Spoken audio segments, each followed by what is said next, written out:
Why didn't you love yourself? Oh my gosh, I would cry. No, I'm sorry. No, it's okay. So in my life there was like a lot of trauma and heartache and rejection, and when you have so much of that rejection in your life, you feel like it's you, or like you're not worth it.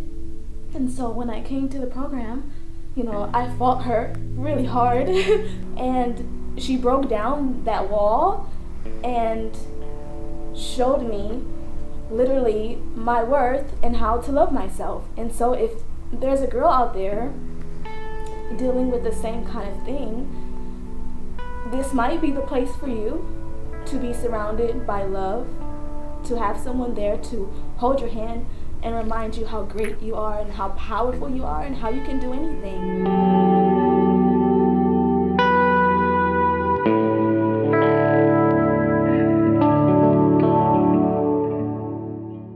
How did you come about calling your project Spirits Landing? I used to travel a lot. I was in the entertainment business for many, many years, and I did a lot of traveling.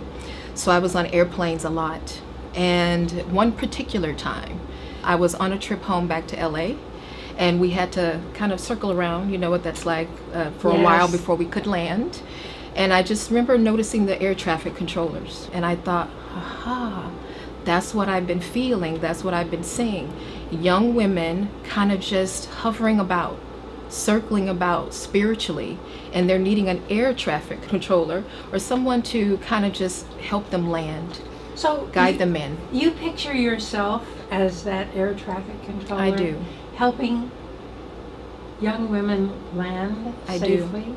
Yes. And when you do that, what do you think they need the most?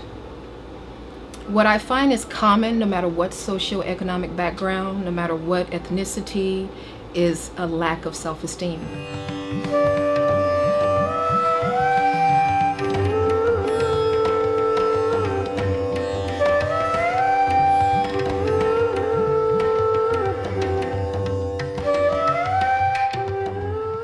I think for women, it's very important to have community and sisterhoods. This is a safe place for them to come and workshop themselves, basically, and learn about themselves. Learn what your strengths are, learn what your weaknesses are, and find yourself. Because if you don't know yourself, it's hard to relate to the world in a successful way. It's about you knowing yourself. Spirits Landing is a place where women come to be empowered, where people come to be well-rounded, and people come here to be extraordinary. You come here to be ahead of the game. Thank you for being here. You're welcome. So I'm going to start with Jasmine.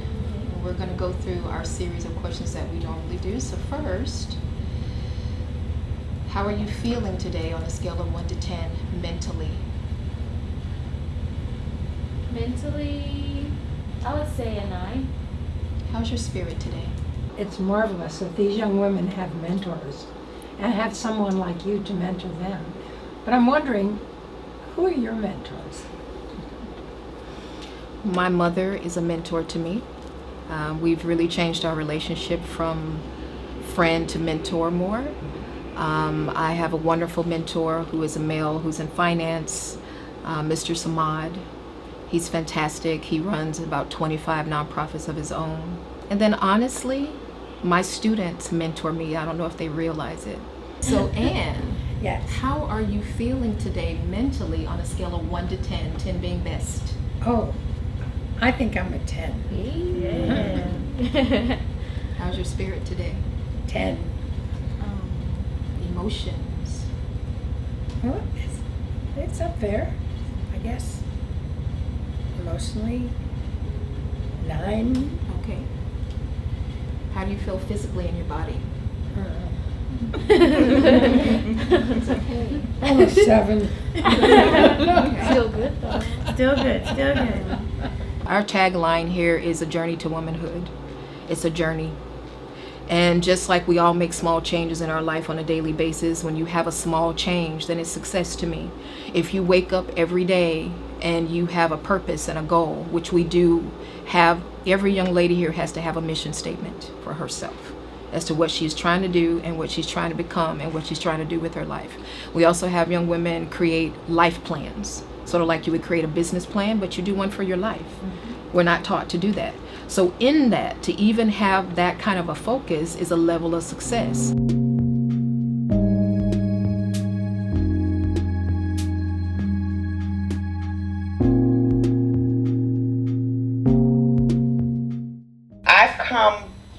I can't believe how far I've come, actually.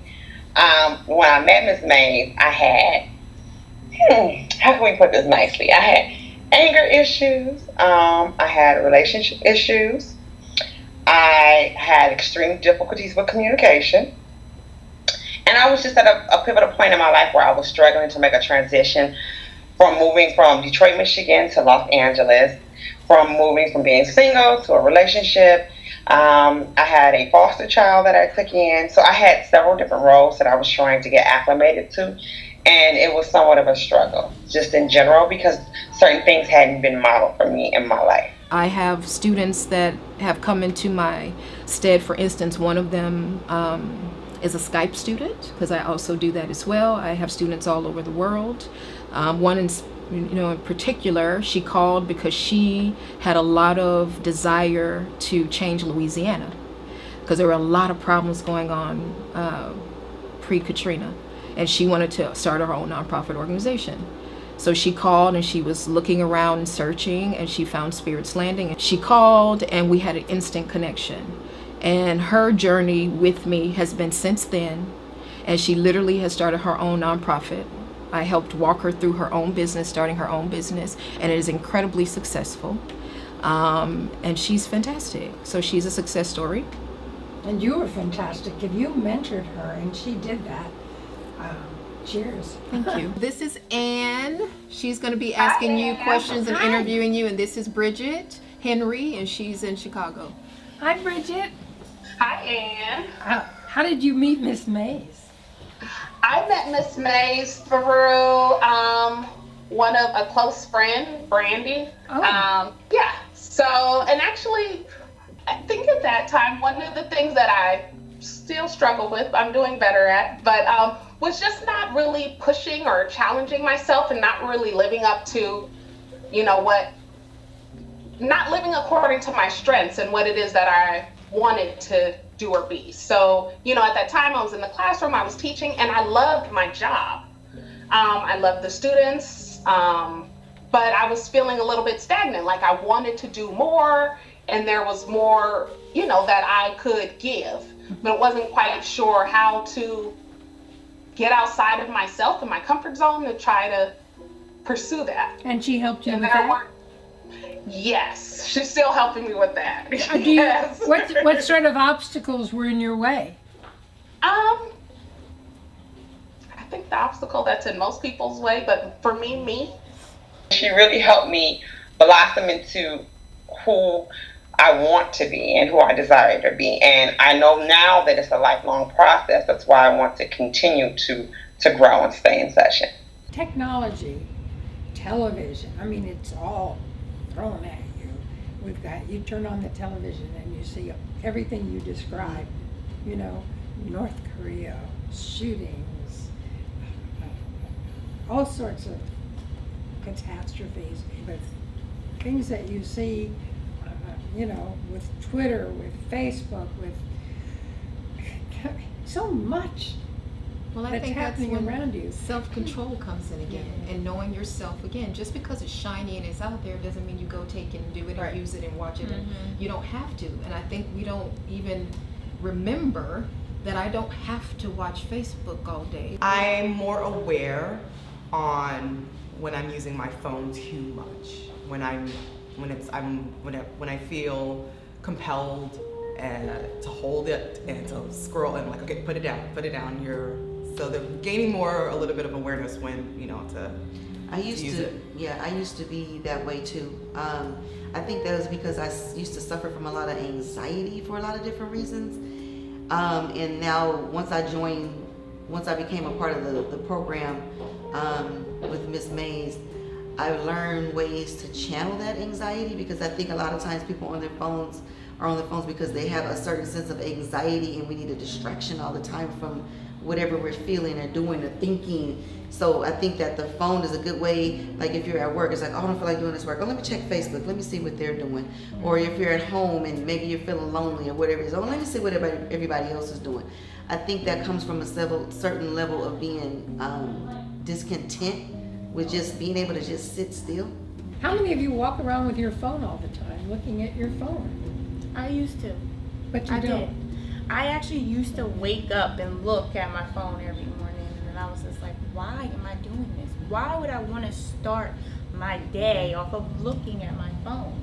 So now what I do is I'll either meditate in the morning, which I've learned from coming to the program with Ms. Mays, or I have books that sit in my windowsill, and instead of me reaching for my phone that's right there at the charger, I'll reach for the book. And I'll make myself read how many pages I can with every time I have in the morning. But why do you want to continue to pick up your phone and look at that? I don't want to start my day off like that. Everybody's journey is so different here. So when I see a young lady come in and she's shy or she has low self-esteem, and 8 weeks later, everybody's grows at a different speed. I see her back is a little straighter. She shakes my hand with eye contact. Then that's success. Everyone's not coming for a big, huge overhaul, but it's all success.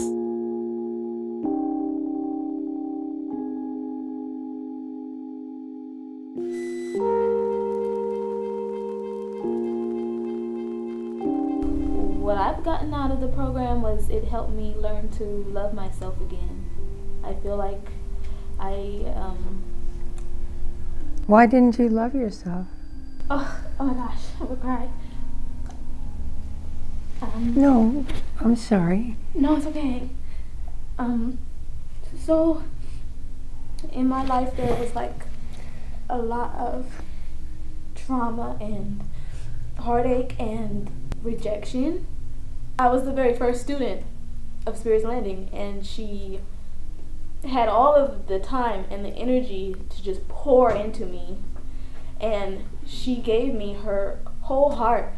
And I guess I didn't really know how to deal with that. I didn't know how to accept love like that, and I just kept fighting, but like they said, she does not give up on you. Period. No matter, I was a monster sometimes, I'm telling you. And it doesn't matter, she's still gonna love you hard.